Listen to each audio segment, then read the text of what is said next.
थोड़े से दान के द्वारा भी ब्राह्मणों को सत्कार कराता है। उसके पुण्य फल का अंत नहीं है। युधिष्ठिर तदंतर नर्मदा के उत्तर तट की यात्रा करें। मेघनाथ तीर्थ के समीप सरिताओं में श्रेष्ठ विश्व रूपा नदी बहती है। एक समय नर्मदा के तट पर विराजमान होकर भगवान शंकर तपस्या करते करते विश्व रूप हो गए। तब उन्होंने शरीर से सरिताओं में श्रेष्ठ विश्व रूपा प्रकट हुई और नर्मदा के जल में जाकर मिल गई। दोनों का संगम बड़ा ही गुणवान है। जो मनुष्य तीर्थ में जाकर स्नान करता है वह फिर इस संसार में जन्म नहीं लेता। वहाँ जो कर्म किया जाता है वह सब अक्षय होता है। उस तीर्थ में किया हुआ श्राद्ध, यज्ञ और शिव पूजन कोटि गुना फल देने वाला होता है।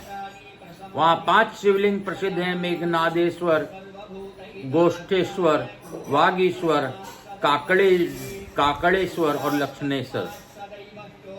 जो इन 5 लिंग का एक दिन में पूजन करता है वह इसी शरीर से भगवान शिव को पा लेता है और मोक्ष का भागी होता है। पूर्व काल में अयोध्यापुरी के धर्मसेन नामक बलवान राजा राज करते थे। उन्होंने धर्म पूर्वक राज का पालन तथा बहुत सी दीक्षाओं वाले अनेकानेक यज्ञों का अनुष्ठान किया। एक समय धर्म शास्त्र सुनते हुए राजा ने नर्मदा तट नदी का चरित्र सुनकर वे नर्मदा के उत्तर तट पर गए और नर्मदा में स्नान करके उन्होंने मेघनादेश्वर का पूजन किया। तत्पश्चात सूर्योदय होते होते घोड़े पर सवार हो वे उत्तर दिशा के गोष्ठेश्वर शिव के समीप पहुंचे। गोष्ठेश्वर की विधि पूर्वक पूजा करके राजा धर्मसेन वागीश्वर तीर्थ में गए। वहां विधि पूर्वक स्नान करके चंदन, अगर, कपूर और धूप दीप आदि विधानों से शिव की पूजा संपन्न करके पुनः घोड़े पर सवार हो वे श्रेष्ठ राजा काकड़ेश्वर में आए। काकड़ेश्वर की पूजा करके वे लक्षेश्वर तीर्थ में गए और वहां नर्मदा के जल में स्थित लक्षेश्वर का विधि पूर्वक पूजन करके मेघनाद नदी तीर्थ में लौट आए। उतने में सूर्य अस्त हो गया। उस समय काल रूपधारी भगवान शिव का ध्यान करते हुए राजा धर्मसेन जो ही घोड़े से उतरकर खड़े हुए त्यों ही वह दिव्य शरीर धारण करके इंद्र के विमानों में जा बैठा और इंद्रलोक को चला गया। राजा के पीछे पीछे एक कुतिया भी तीर्थ यात्रा कर रही थी। उसने भी दिव्य देह धारण करके स्वर्गलोक को प्रस्थान किया। यह सब देखकर धर्मसेन के मन में बड़ा विस्मय हुआ। उन्होंने दिव्य देहधारी अश्व से पूछा, यह सब क्या है? तब उसने आकाश से ही उत्तर दिया, राजन, आप अपने मन में खेद क्यों मानते हैं? शारीरिक कष्ट सहन करने से और तपस्या के दिव्य विभूतियों की प्राप्ति होती है। अभी तक जो तो आपने दूसरे के पैरों की यात्रा की है, अब पैदल जाइए। जब पुनः अपने पैरों से यात्रा करेंगे तब आपको अवश्य सिद्धि प्राप्त होगी। यह सुनकर राजा ने दूसरे दिन पुनः लिंग पूजन के लिए प्रस्थान किया। उन 5 लिंगों का पूजन करके नर्मदा तट पर आकर जब उन्होंने मेघनादेश्वर का दर्शन किया तब द्वार पर ही उन्हें भगवान शिव का दर्शन हुआ। उनके 5 मुख, 10 भुजाएं और प्रत्येक मुख पर 3-3 नेत्र थे। हाथ में त्रिशूल शोभा पा रही थी। संसार के अपने गर्भ से में धारण करने वाले भगवान शिव वृषभ पर आरूढ़ थे। उनके मस्तक पर अर्धचंद्र का मुकुट अपने चांदी छिटका रहा था। उन देवेश्वर परमेश्वर का दर्शन करके राजा इस प्रकार स्तुति की, देव महादेव आपकी जय हो। महापातकों का नाश करने वाले शिव मैं संसार समुद्र में डूबा हुआ हूँ, आप इस समय मेरा उद्धार कीजिए। महादेव जी बोले, महाभाग, तुम मेरे भक्त हो, अतः तुम्हारे मन में जो इच्छा है उसके अनुसार वर मांगो, उसे मैं तुम्हें दूंगा।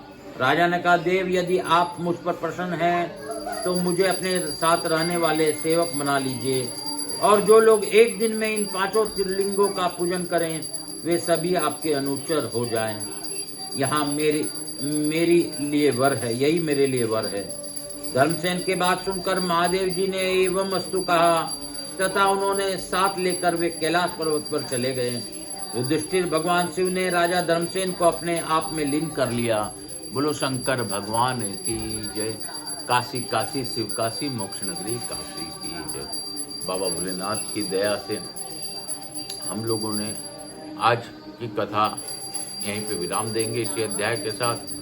बाबा ने कितना अभूतपूर्व बातें हमें बता रहे हैं हमारे पितरों को मुक्ति करने के लिए, हमारे जीवन में ईश्वर प्राप्ति के लिए पांचों लिंग का पूजन करके हमें किस प्रकार बाबा का एक ही दिन में सत्वन करके प्रयास करना चाहिए। इससे क्या लाभ है वह भी हमें पता चला। बाबा की कोटि कोटि दया है कि जो हमें इस कथा का श्रवण करने के लिए मिल रहा है। हम लोग लघु आरती करते हुए आज की कथा को यहीं पे विराम देंगे।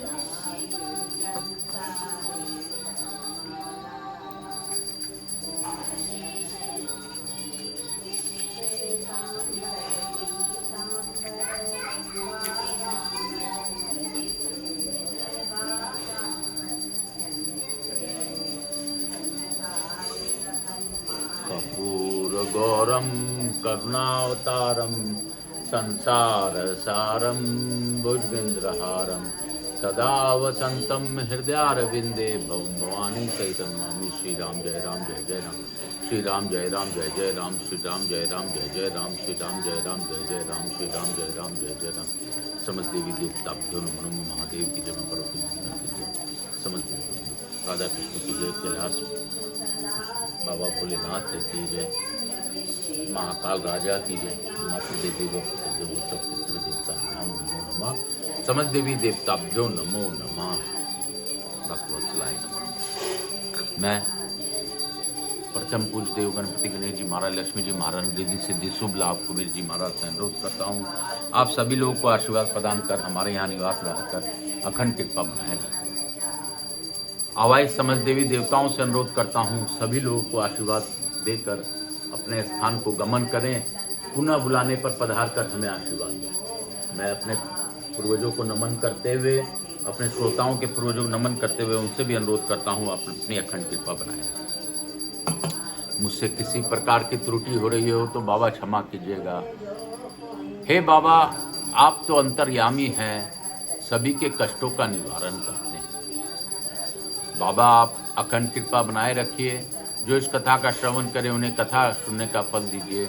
जो इस कथा को सब्सक्राइब करते हुए सुने और सुनाए उनके जीवन में, उनके कष्टों में उनका साथ दीजिए। काल हर दुखहर दारी धर कष्टरा हर हर महादेव शंभु शंभु बोलबम का नारा है। बाबा एक सहारा है। बाबा मैं तो यही कहूँगा कि आपकी कृपा बिना इस सृष्टि में कुछ भी पाना असंभव है।